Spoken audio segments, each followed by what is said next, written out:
Hello guys and welcome back, hope you are well. Alright, in this video let's take a closer look at this Guanqin GJ16199. This happens to be the first AliExpress watch on my channel, so I am quite excited to review this watch today. But before we start with the video, if you like this channel and like my reviews, please subscribe to the channel, hit the like button and leave a comment. First impressions, when you look at this watch, you can kind of tell straight away that it does share some characteristics with a Rolex Submariner, at least in the looks department.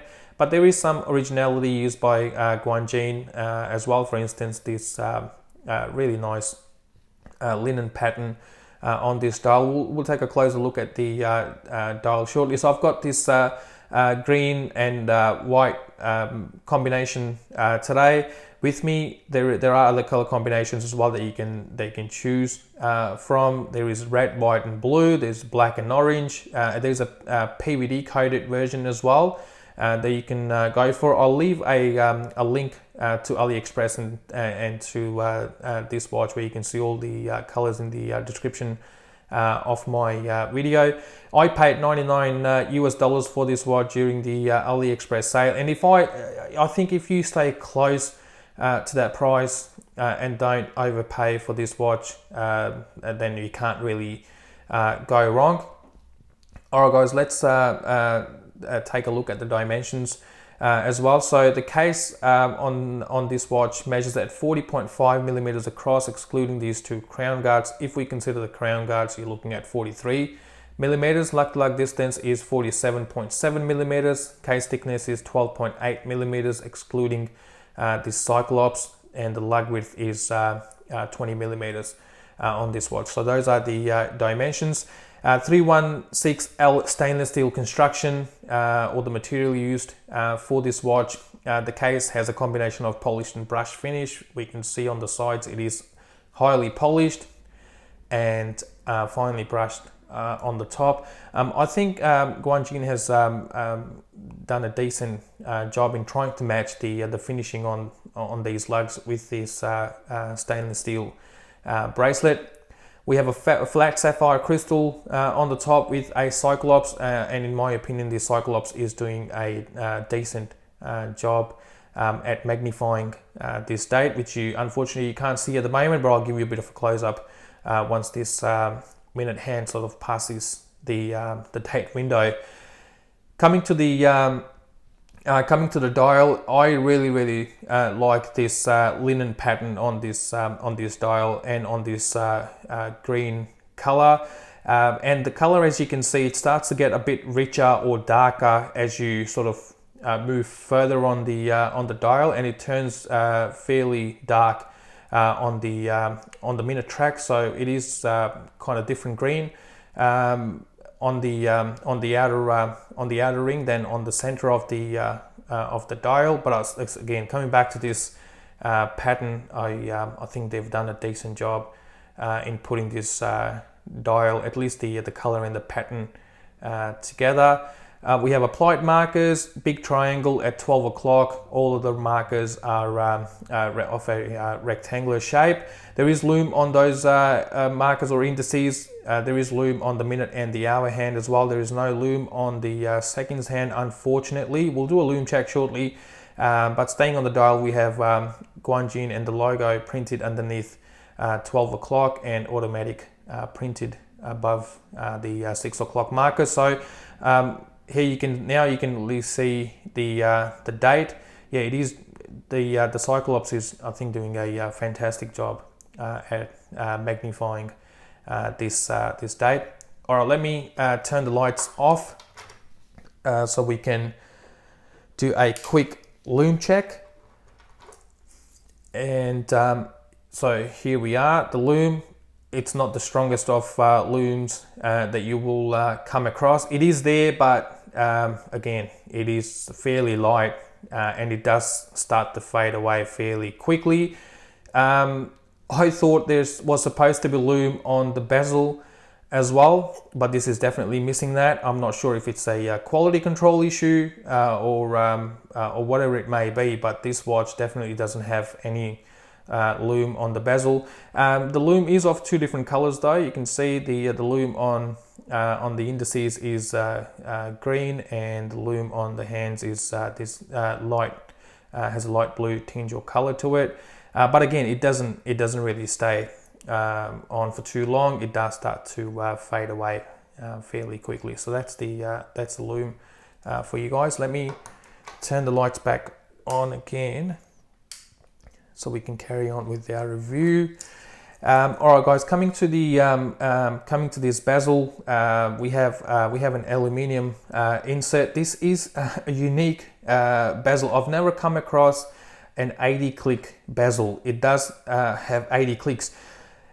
I did count it count it multiple times. Every time I rotated it, I counted it to make sure I wasn't miscounting. But it does click 20 times every quarter.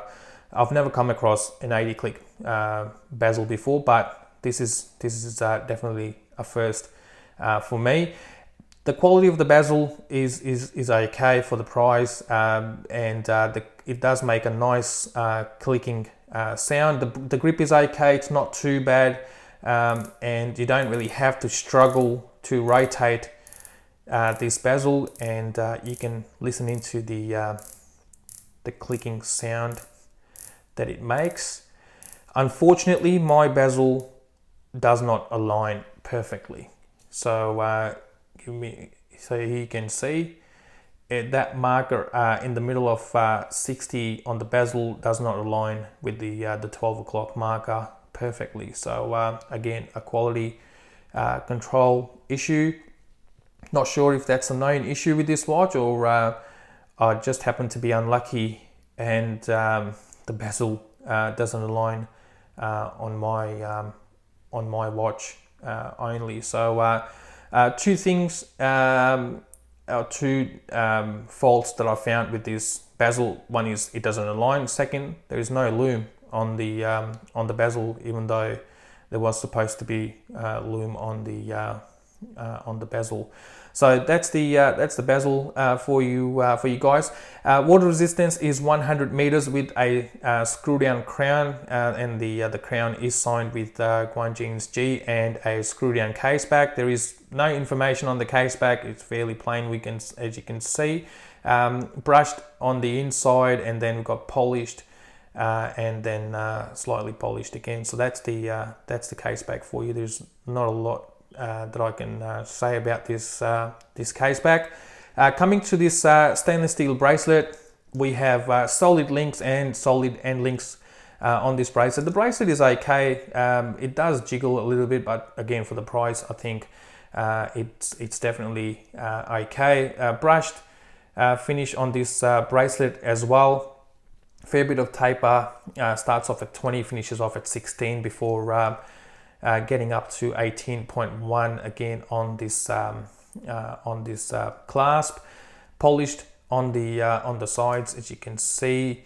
One thing I noticed again with this bracelet is that the end links are fairly loose. Hope you can see that in the video. Yeah, they're fairly loose. I don't think they've used thick enough spring bars for these end links. Again, trying to cut corners maybe, or whatever the case may be. I think if you do end up keeping this watch, I'll highly recommend using thicker spring bars for these end links.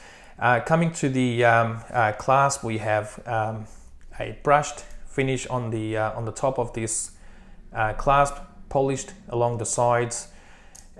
This part again, it does jiggle a little bit, or it is a bit loose, as you can see. This is a three-piece fold-over milled clasp with polished finish on the inside, and we do have a diver's extension on this clasp as well. So I think that's a nice touch, and you can see the micro adjustments on the inside and not on the outside of this clasp. So that's the clasp for you guys. I think overall, from the quality point of view, it is definitely okay. I mean, again, for the price, we have to consider the price as well. There will be some quality control issues with these bracelets, and you can see the clasp is again kind of Rolex, kind of a clasp on this one.